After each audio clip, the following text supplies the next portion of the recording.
ಆದಿನಾಥ ಸಮಾರಂಭಾಂ ಶಂಕರಾಚಾರ್ಯ ಮಧ್ಯಮಾಂ ಪರಮಾನಂದನಾಥ ಪರ್ಯಂತಾಂ ಒಂದೇ ಗುರು ಪರಂಪರಾಂ. ಗುರುಬ್ರಹ್ಮ ಗುರುರ್ವಿಷ್ಣು ಗುರುದೇವೋ ಮಹೇಶ್ವರಃ ಗುರು ಸಾಕ್ಷಾತ್ ಪರಬ್ರಹ್ಮ ತಸ್ಮೈ ಶ್ರೀ ಗುರವೇ ನಮಃ. ಭಜೆ ಶ್ರೀಚಕ್ರ ಮಧ್ಯಸ್ಥಾಂ ದಕ್ಷಿಣೋತ್ತರಯೋ ಸದಾ ಶ್ಯಾಮಾ ವಾರ್ತಾಳಿ ಸಂಸೇವ್ಯಾಂ ಭವಾನೀಂ ಲಲಿತಾಂಬಿಕಾಂ. ಶ್ರೀ ಗುರುಭ್ಯೋ ನಮಃ. ಶ್ರೀಮಾತ್ರೇ ನಮಃ. ಬಾಲಾ ತ್ರಿಪುರ ಸುಂದರಿಯ ಬಗ್ಗೆ ಹೇಳಿ ಅಂತ ಕೇಳಿದ್ರು. ಹಾಗಾಗಿ ಈ ದಿನ ಬಾಲಾ ತ್ರಿಪುರ ಸುಂದರಿಯ ಆವಿರ್ಭಾವ ಹೇಗಾಯ್ತು ಮತ್ತೆ ಯಾತಕ್ಕಾಗಿ ಬಾಲಾ ತ್ರಿಪುರ ಸುಂದರಿಯ ಆವಿರ್ಭಾವ ಆಯ್ತು ಅನ್ನೋದನ್ನು ಕೂಡ ಈ ದಿನ ಹೇಳಬೇಕು ಅನ್ನೋ ಉದ್ದೇಶದಿಂದ ಈ ವಿಡಿಯೋವನ್ನ ಮಾಡ್ತಾ ಇದ್ದೇನೆ. ಲಲಿತಾ ಸಹಸ್ರನಾಮದಲ್ಲಿ ಭಂಡಪುತ್ರವಧೋದ್ಯುಕ್ತ ಬಾಲಾವಿಕ್ರಮ ನಂದಿತ ಅನ್ನೋಂತಹ ನಾಮ ಬರುತ್ತೆ. ಅಂದ್ರೆ ಭಂಡಪುತ್ರರನ್ನ ವಧಿಸೋದಕ್ಕೆ ಸಿದ್ಧಳಾಗ್ತಾ ಇರುವಂತಹ ಬಾಲಾ ತ್ರಿಪುರ ಸುಂದರಿಯನ್ನ ನೋಡಿ ಆನಂದಿಸಿದಂತಹ ಲಲಿತಾಂಬ ಅಂತ. ಪರಮೇಶ್ವರಿ ಭಂಡಾಸುರನ ವಿರುದ್ಧ ಯುದ್ಧಕ್ಕೆ ಹೊರಟಾಗ ಅವಳ ಶಕ್ತಿ ಸೇನೆಯ ಜೊತೆ ಅಂದ್ರೆ ಬಲಭಾಗದಲ್ಲಿ ಗೇಚಕ್ರ ರಥಾರೂಢಳಾದ ಶ್ಯಾಮಲಾದೇವಿ, ಎಡಭಾಗದಲ್ಲಿ ಕಿರಿಚಕ್ರ ರಥಾರೂಢಳಾದಂತಹ ದಂಡಿನಿ ದೇವಿ ಅಂದ್ರೆ ವಾರಾಹಿ ದೇವಿ, ಸಂಪತ್ಕರಿ, ಅಶ್ವಾರೂಢ ಇವರ ಜೊತೆ ಅಮ್ಮ ಯುದ್ಧಕ್ಕೆ ಹೊರಟಾಗ ಅವಳು ತನ್ನ ಆತ್ಮಶಕ್ತಿಯಿಂದ ಅಂದ್ರೆ ಹೃದಯ ಶಕ್ತಿಯಿಂದ ಉದ್ಭವವಾದಂಥವಳೇ ಬಾಲಾ ತ್ರಿಪುರ ಸುಂದರಿ. ಲಲಿತಾದೇವಿಯ ಹೃದಯ ಶಕ್ತಿಯೇ ಬಾಲಾ ತ್ರಿಪುರ ಸುಂದರಿ. ಭಂಡಪುತ್ರರು ಯುದ್ಧಕ್ಕೆ ಸನ್ನದ್ಧರಾಗಿ ಬಂದಾಗ 9 ವರ್ಷದ ಬಾಲಕಿ ಬಾಲಾ ತ್ರಿಪುರ ಸುಂದರಿ ಅಮ್ಮ ಕೇಳ್ತಾರೆ, ಅಮ್ಮ ಈ ದಿನ ನಾನು ಹೋಗ್ತೀನಿ ಯುದ್ಧಕ್ಕೆ ಅಂತ. ಆಗ ಲಲಿತಾಂಬ ಹೇಳ್ತಾರೆ, ಬೇಡಮ್ಮ, ನೀನ್ ಯುದ್ಧಕ್ಕೋಸ್ಕರ ಅಲ್ಲ, ನನ್ನ ಜೊತೆ ಆನಂದವಾಗಿ ಕಾಲ ಕಳೀಲಿ ಅಂತ ಹೇಳಿ ನೀನ್ ಯುದ್ಧಕ್ಕೆ ಹೋಗೋ ಅಂತ ಅವಶ್ಯಕತೆ ಇಲ್ಲ, ಶ್ಯಾಮಲಾ ದಂಡಿನಿ ಎಲ್ಲ ಇದ್ದಾರೆ ನೋಡ್ಕೊಳ್ತಾರೆ ಅಂತ ಹೇಳಿದಾಗ ಬಾಲ ಅಮ್ಮ ಇಲ್ಲ ಅಮ್ಮ ನಾನು ಹೋಗ್ತೀನಿ, ಮಕ್ಕಳು ಆಟ ಆಡಕ್ ಹೋಗ್ತಾರೆ ಅಂದ್ರೆ ತಾಯಿ ಬಿಡೋದಿಲ್ವಾ ಅಂತ ಹಠ ಮಾಡ್ತಾರೆ. ಆಗ ಅಮ್ಮನವ್ರಿಗೂ ಬಹಳ ಸಂತೋಷವೂ ಆಗುತ್ತೆ, ಕುತೂಹಲವೂ ಆಗುತ್ತೆ. ಅವಳ ಯುದ್ಧ ವೈಖರಿಯನ್ನ ನೋಡ್ಬೇಕು ಅಂತ ಪರಮೇಶ್ವರಿಗೂ ಕೂಡ ಒಂದು ಉತ್ಸಾಹ ಅನ್ನೋದು ಬರುತ್ತೆ. ಆಗ ಶ್ರೀಚಕ್ರದಿಂದ ಬಾಲಾ ತ್ರಿಪುರ ಸುಂದರಿಗೆ ಅಂತ ಹೇಳಿ ಒಂದು ರಥವನ್ನ ತೆಗೆದು ಕೊಡ್ತಾರೆ. ಆ ರಥದ ಹೆಸರು ಕರ್ಣೀರಥ ಅಂತ. ಅದು ಹಂಸಗಳು ಎಳೆಯತಕ್ಕಂತಹ ರಥ. ಸಹಸ್ರ ಹಂಸಗಳು ಆ ಕರ್ಣೀರಥವನ್ನ ಎಳೆಯುತ್ತಂತೆ. ಇದು ಯೋಗದ ಪರಿಭಾಷೆಯಲ್ಲಿ ನೋಡೋದಾದ್ರೆ ಹಂಸ ಅಂದ್ರೆ ನಮ್ಮಲ್ಲಿರ್ತಕ್ಕಂತಹ ಉಸಿರು, ಅಂದ್ರೆ ಹ ಅಂದ್ರೆ ಉಚ್ಛ್ವಾಸ, ಸ ಅಂದ್ರೆ ನಿಶ್ವಾಸ. ಯಾರು ಬಾಲಾ ತ್ರಿಪುರ ಸುಂದರಿಯ ಮಹಾಮಂತ್ರವನ್ನ ನಮ್ಮ ಉಚ್ಛ್ವಾಸ ನಿಶ್ವಾಸಗಳ ಜೊತೆ ಅನುಸಂಧಾನ ಮಾಡಿ ಉಪಾಸನೆ ಮಾಡ್ತಾರೋ ಅವರಿಗೆ ಶೀಘ್ರವಾಗಿ ಸಿದ್ಧಿ ಆಗತ್ತೆ ಅಂತ ಕೂಡ ಹೇಳ್ತಾರೆ. ಆಗ ಅಮ್ಮ ರಥನೂ ಕೊಡ್ತಾರೆ, ಅಮ್ಮನವರಿಗೆ ಬೇಕಾದಂತಹ ಕವಚವನ್ನು ಆಯುಧಗಳನ್ನು ಕೂಡ ಕೊಡ್ತಾರೆ. ಬಾಲಾ ತ್ರಿಪುರ ಸುಂದರಿ ಬಹಳ ಉತ್ಸಾಹದಿಂದ ಆ ಬಿಂದು ಸ್ಥಾನದಿಂದ ಇಳಿದು ಬರ್ತಾ ಇದ್ರೆ ಮಧ್ಯದಲ್ಲಿ ವಾರಾಹಿ ಶ್ಯಾಮಲ ಬಂದು ಕೇಳ್ತಾರೆ, ಅಮ್ಮ ಯಾಕಮ್ಮ ನೀವಿಷ್ಟು ಅವಸರವಾಗಿ ಹೋಗ್ತಾ ಇದ್ದೀರಾ, ನಾವಿದ್ದೀವಮ್ಮ, ನಾವು ನೋಡ್ಕೊಳ್ತೀವಿ, ನೀವು ಯುದ್ಧ ಮಾಡುವ ಅವಶ್ಯಕತೆ ಏನಿಲ್ಲ, ನೀವು ಆರಾಮ ಕುತ್ಕೊಳ್ಳಿ ಅಂತ ಹೇಳಿದ್ರು ಅವ್ರು ಏನೂ ಉತ್ತರ ಕೊಡೋದಿಲ್ಲ, ಇಳಿದು ಹೋಗ್ತಾನೆ ಇರ್ತಾಳೆ ಅಮ್ಮ ಬಾಲಾ ತ್ರಿಪುರ ಸುಂದರಿ. ಆಗ ಶ್ಯಾಮಲ ವಾರಾಹಿ ಇಬ್ರು ನೋಡಿ ಅದೇನೋ ಮಗು ಉತ್ಸಾಹದಲ್ಲಿ ಹೋಗ್ತಾ ಇದೆ, ಅದು ನಿಂತ್ಕೊಳ್ಳಿ, ನಾವೆಲ್ಲರೂ ಸೇರಿ ಯುದ್ಧ ಮಾಡೋಣ. ಬಾಲಾ ತ್ರಿಪುರ ಸುಂದರಿಯ ಎರಡೂ ಪಕ್ಕದಲ್ಲಿ ಅವರೂ ಕೂಡ ಯುದ್ಧಕ್ಕೆ ಬರ್ತಾರೆ. ಅಂದ್ರೆ ಇಲ್ಲಿ ಅರ್ಥ ಮಾಡ್ಕೊಳ್ಬೇಕಾಗಿರೋ ಅಂತ ವಿಷಯ ಏನಂದ್ರೆ ಬಾಲಾ ತ್ರಿಪುರ ಸುಂದರಿ ಮಂತ್ರವೂ ಕೂಡ ಸಂಪೂರ್ಣ ವಿದ್ಯೆ ಅಂತ. ಇಲ್ಲೂನು ವಾರಾಹಿ ರಾಜಶ್ಯಾಮಲ ಇಬ್ರು ಕೂಡ ಬರ್ತಾರೆ ಅಮ್ಮನವ್ರ ಜೊತೆ. ಆಗ ಯುದ್ಧಕ್ಕೆ ಬರ್ತಾರೆ. ಅಲ್ಲಿ ಭಂಡಾಸುರನ 30 ಜನ ಮಕ್ಕಳು, ಇವರು ಅವಿದ್ಯೆ ಮತ್ತು ಅಜ್ಞಾನದ ರೂಪಗಳು ಅಂತಲೇ ಹೇಳಬಹುದು. ಇಲ್ಲಿ ನಾವು ಒಂದನ್ನ ಅರ್ಥ ಮಾಡ್ಕೊಳ್ಬೇಕಾಗಿರೋ ಅಂತ ಮುಖ್ಯವಾದ ವಿಷಯ ಏನಂದ್ರೆ ಬಾಲಾ ತ್ರಿಪುರ ಸುಂದರಿ ಅಮ್ಮನವರನ್ನ ಉಪಾಸನೆ ಮಾಡೋದ್ರಿಂದ ನಮ್ಮಲ್ಲಿ ಜ್ಞಾನ ಅನ್ನೋದು ಬೆಳೆಯುತ್ತೆ. ನಮ್ಮಲ್ಲಿರುವಂತಹ ಅಜ್ಞಾನವನ್ನ ಪರಮೇಶ್ವರಿ ತೊಲಗಿಸ್ತಾಳೆ. ಇಲ್ಲಿ ಭಂಡಪುತ್ರರು ಕೂಡ ಆ ವಿದ್ಯೆ ಅಜ್ಞಾನಕ್ಕೆ ಸಂಕೇತ ಅಂತಲೇ ಹೇಳ್ಬೋದು. ಅವರು ಕೂಡ ಇಂದ್ರಾದಿ ದೇವತೆಗಳನ್ನ ನಡುಗಿಸಿದಂತಹ ಮಹಾಪರಾಕ್ರಮಿಗಳಾಗಿರ್ತಾರೆ. ಅವರು ಬಾಲ ತ್ರಿಪುರ ಸುಂದರಿಯನ್ನ ನೋಡಿ ನಗ್ತಾ ಹೇಳ್ತಾರೆ, ಪರಮೇಶ್ವರಿ ಬರ್ತಾಳೆ ಅಂದ್ರೆ ಇದೇ ನೀ ಮಗು ಬಂದಿದೆಯಲ್ಲ ಅಂತ ಹೇಳಿ ಅವರೆಲ್ಲ ಹಾಸ್ಯ ಮಾಡಿ ನಗ್ತಾ ಇರ್ತಾರೆ.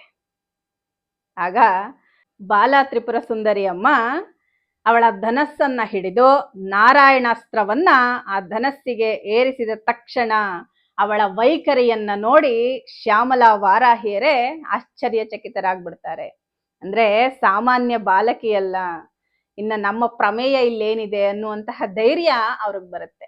ಆ ನಾರಾಯಣಾಸ್ತ್ರವನ್ನ ಪ್ರಯೋಗ ಮಾಡಿದ ತಕ್ಷಣ ಭಂಡಪುತ್ರರ ಹಿಂದೆ ಇದ್ದಂತಹ ಸರ್ವ ಸೈನ್ಯವು ಸಂಹಾರ ಆಗೋಗ್ಬಿಡತ್ತೆ. ಆ ನಂತರ ಬಾಲ ತ್ರಿಪುರ ಸುಂದರಿ ಅರ್ಧಚಂದ್ರಾಕಾರದ ಬಾಣವನ್ನ ತೆಗೆದು ಒಂದೇ ಸಾರಿಗೆ 30 ಜನರನ್ನು ಒಂದೇ ಬಾಣದಿಂದ ಸಂಹಾರ ಮಾಡ್ತಾಳೆ.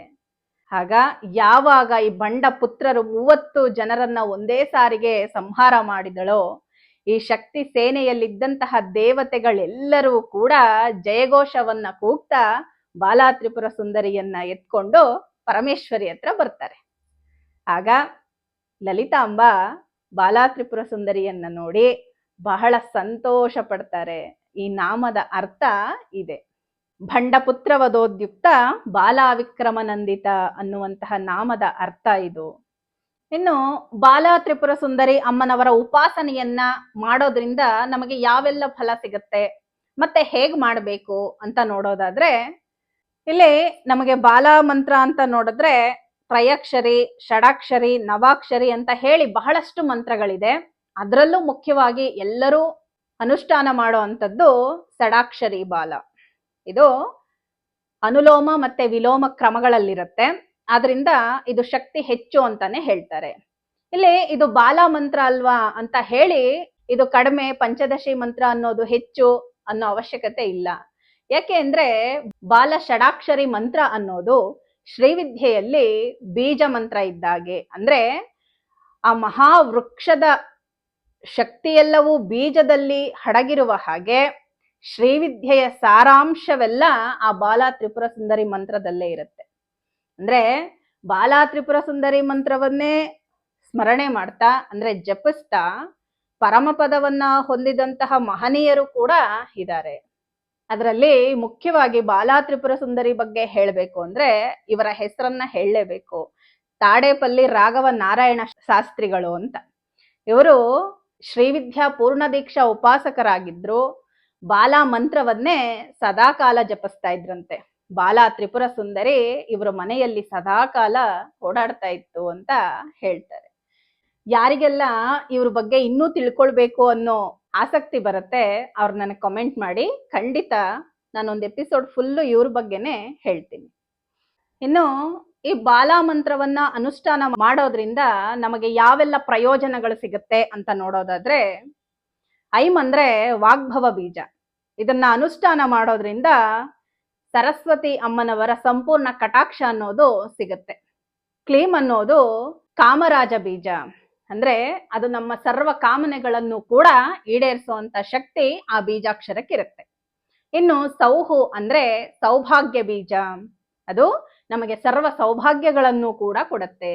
ಇಲ್ಲಿ ಲೌಕಿಕವಾಗಿ ನಾವು ಜೀವನ ಮಾಡೋದಕ್ಕೆ ಬೇಕಾದಂತಹ ಪ್ರತಿಯೊಂದನ್ನು ಈ ಬಾಲ ಷಡಾಕ್ಷರಿ ಮಂತ್ರ ನಮಗ್ ಕೊಡುತ್ತೆ. ಯಾರು ಭಕ್ತಿ ಶ್ರದ್ಧೆಯಿಂದ ಬಾಲ ತ್ರಿಪುರ ಸುಂದರಿ ಮಂತ್ರವನ್ನ ಅನುಷ್ಠಾನ ಮಾಡ್ತಾ ಇರ್ತಾರೋ ಅವರ ಜೊತೆ ಸದಾಕಾಲ ಬಾಲ ತ್ರಿಪುರ ಸುಂದರಿ ಅಮ್ಮ ಸಂಚರಿಸ್ತಾ ಇರ್ತಾಳೆ ಅಂತಾನೆ ಹೇಳ್ಬೋದು. ಯಾಕಂದ್ರೆ ಮಕ್ಕಳನ್ನ ಅಟ್ರಾಕ್ಟ್ ಮಾಡೋದು ಬಹಳ ಸುಲಭ. ಮಕ್ಕಳು ಒಂದ್ಸರಿ ಹಿಡ್ಕೊಂಡ್ರು ಅಂದ್ರೆ ಬಿಡೋದಿಲ್ಲ ಅವರು.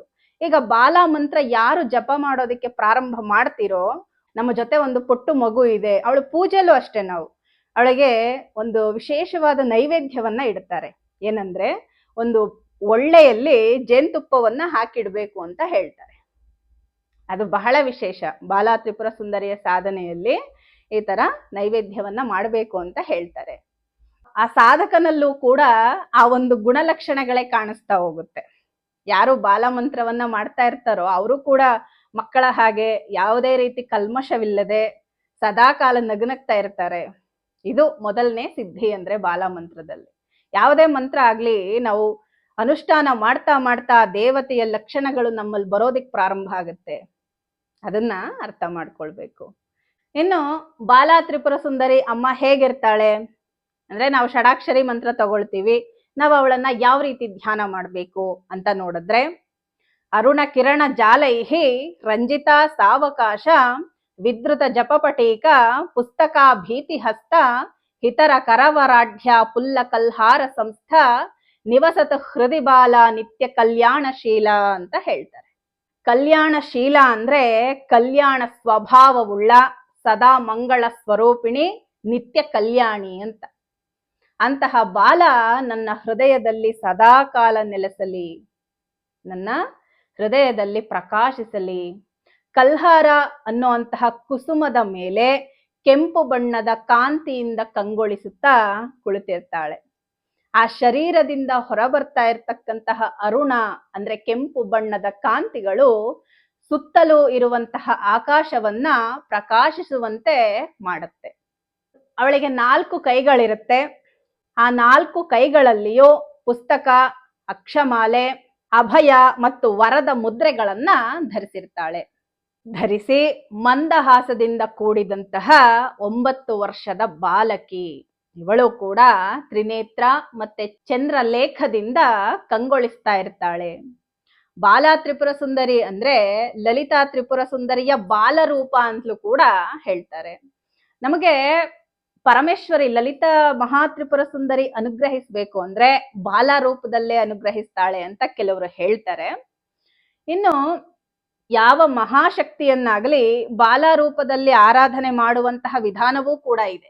ಇವಾಗ ಕೃಷ್ಣೋಪಾಸನೆಯಲ್ಲಿ ಬಾಲಕೃಷ್ಣ ಉಪಾಸನೆ ಇದೆ, ಮತ್ತೆ ಶಿವಾರಾಧನೆಯಲ್ಲಿ ಬಾಲಸುಬ್ರಹ್ಮಣ್ಯನ ಉಪಾಸನೆ ಇರೋ ಹಾಗೆ ಶ್ರೀವಿದ್ಯೆಯಲ್ಲಿ ಲಲಿತಾ ತ್ರಿಪುರ ಸುಂದರಿಯ ಬಾಲ ರೂಪವೇ ಬಾಲ ತ್ರಿಪುರ ಸುಂದರಿ ಅಂತ ಹೇಳಿ ಆರಾಧನೆ ಮಾಡ್ತಾರೆ.